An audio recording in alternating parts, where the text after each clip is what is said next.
Hey everyone, Editor Kid here. I didn't have enough to say about this full movie in general, so I wanted to just make a couple smaller sections of things which bothered me, but which I just couldn't fit into another piece. So, enjoy. Why did they need Scott Lang in Ant-Man specifically? Why would a genius, mega millionaire with access to the greatest technology not available to anybody else need a random dude like Scott Lang in order to help himself? I've been rewatching the Marvel movies in anticipation of the rebirth of the MCU in the wake of the Infinity Saga's end, because as we all know, it's not been great. But as I've been going back through the movies, I started remembering some of the things that bothered me about their storytelling in the first place. So, in Ant-Man, Scott Lang gets out of prison after he was caught breaking into his old employer's business and giving away the money they had stolen back to their customers, which I think we can all agree is a good thing. Screw douchebag corporations and their theft from everyday people, right? Now, outside of the fact that they never show us these things, and we just learn this all through other characters' dialogue, the issue for me is that the version of Scott that ends up on screen doesn't match this genius electrical engineer in my opinion. No offense, Paul Rudd. I really like Rudd. I think he's incredible in almost everything he's in, but it's really hard for me to buy him as a guy with I got a master's in electrical engineering. Especially when nothing else he does in the rest of the movie matches that. His version of the character really doesn't come off all that smart. Nothing he does is particularly intelligent. Again, I'm really sorry, Paul Rudd.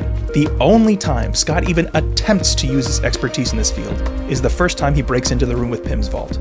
But throughout the rest of the film, nothing he does anywhere has anything to do with his electrical engineering. Now, by definition, electrical engineering is the study, design, and application of equipment, devices, and systems that use electricity, electronics, and electromagnetism. Outside of getting into this room after taking an hour to gather the materials from around the house, use their stove, and leave plenty of other incidental evidence that could incriminate him later on, he's finally able to get into the room with Evolve. He more or less spends the rest of the movie pushing a button on his hand in a suit designed and manufactured by someone else.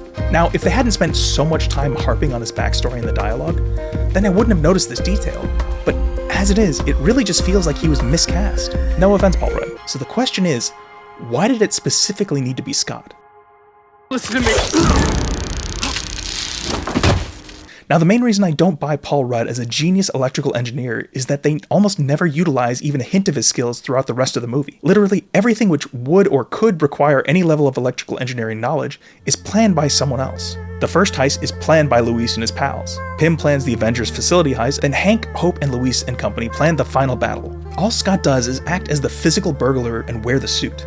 Granted, they show him being a skilled fighter for some reason, and, randomly being able to physically overtake an Avenger with little to no training outside of a short several-day montage, but we won't get into the logic of all that. Now, this could have been fine if he utilized his knowledge of electronics, etc. when he was physically executing the actions as Ant-Man, but they don't frame anything he does as being remotely planned with his expertise. Even when he shrinks down inside the suit of the Falcon and the Yellow Jacket, they literally just show him going ham and breaking random stuff like a bull in a china shop.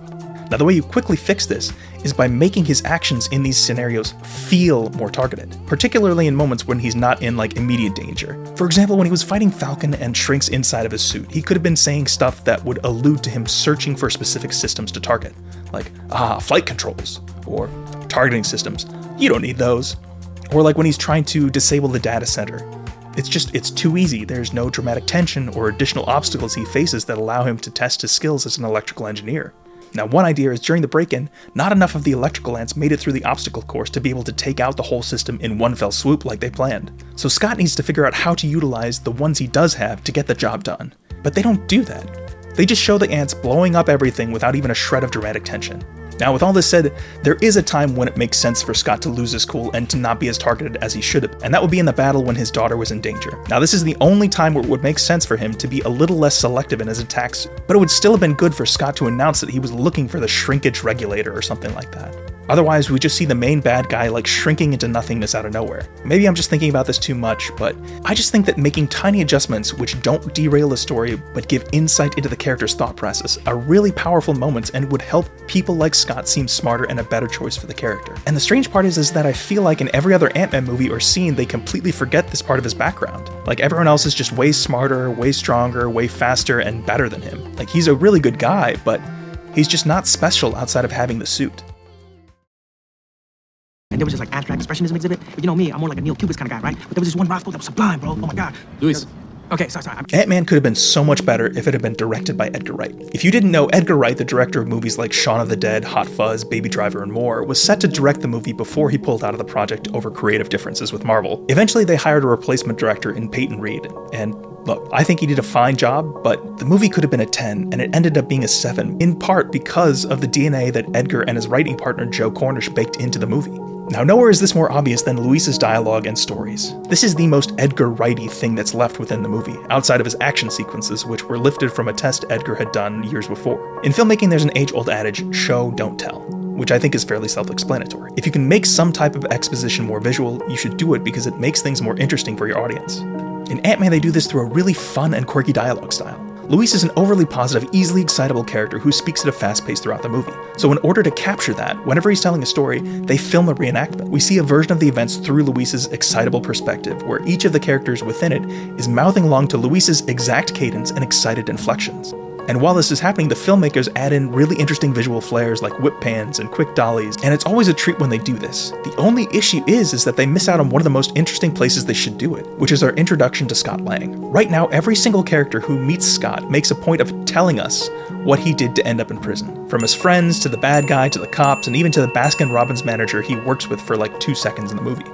But that's all they're doing. They're telling us rather than showing us. Now that's where I feel like another one of Luis's excitable stories should have come in. Luis should have been like, They were overcharging the customers, right? And it added up to millions. He blows the whistle and he gets fired. He hacks into the security system and transfers millions back to the people that they stole it from. Posts all the bank records online. And he drove dude's Bentley into his swimming pool. but they didn't do any of that. Instead, they just shot boring dialogue coverage with characters talking about Scott. It just would have been so much more fun and interesting if they had used this technique which they had developed to deliver the exposition to the characters. Thanks for watching. Consider liking and subscribing.